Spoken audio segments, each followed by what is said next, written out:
So right now we're going to look at scale copies.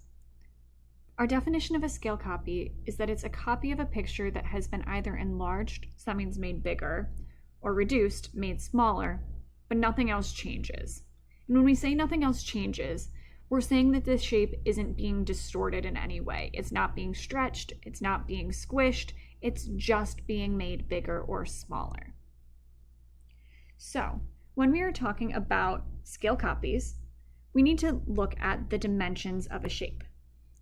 So I'm going to look at this shape as our original, and then I'm going to call this one copy A, copy B, and copy C.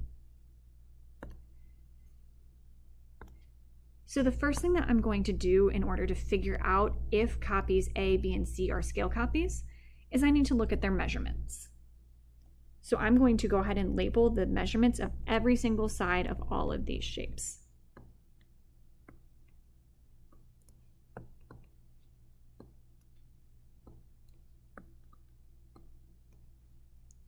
Now, to figure out if something is a scale copy, to figure out if it has been stretched or shrunk in any way, one way we can look at that is by looking at the ratios between the sides.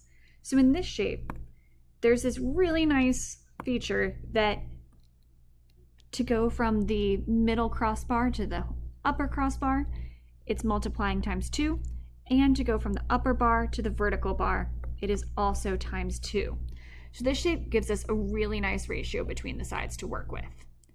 If something is a scale copy, then we can tell that it has only been enlarged or reduced and not stretched or shrunk if those ratios stay the same. Now, most shapes won't have this really nice times 2, but for this example, it's going to be helpful to us. So when I'm looking at shape A, 1.5 times 2 is 3, and 3 times 2 is 6. So that is telling us that this shape is a scale copy of our original.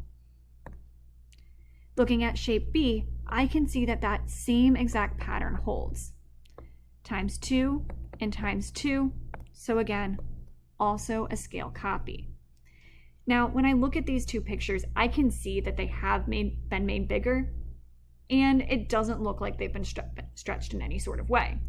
So just looking at them, we can kind of eyeball it, but getting these measurements helps us to really tell for sure. Now, when we look at shape C, we can see that its overall height is the exact same as what it was in picture 1, but it has been made wider. So just by observation, I can tell that it's not going to be a scale copy, but let's go ahead and look at those ratios. If we take 3 and multiply it by 2, we don't get 4.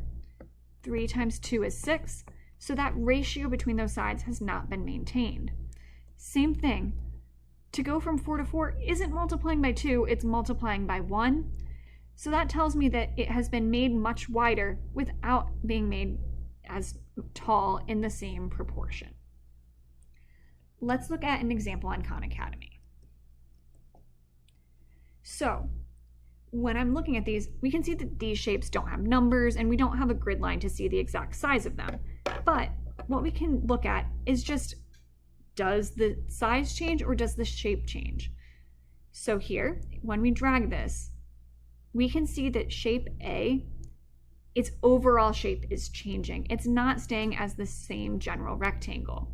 While shape B, when we drag it, it is getting bigger, but it appears to be the same rectangle the whole entire time. That tells us that shape A is not creating a scale copy, shape B is. Let's go ahead and look at one more just to be sure. So both of these I have a rectangle and a square. Shape A, when I drag it, looks like it's staying the same right now. It's just getting smaller this time. While shape B, when I drag it, this one's a little harder to tell, but if we look at it, see what shape it is here? It's a square. While when we drag it, it grows and grows and grows, but it's now becoming a rectangle. So here I can see the shape itself changed, not just the size. While here, just the size changed, which makes shape A our scale copy.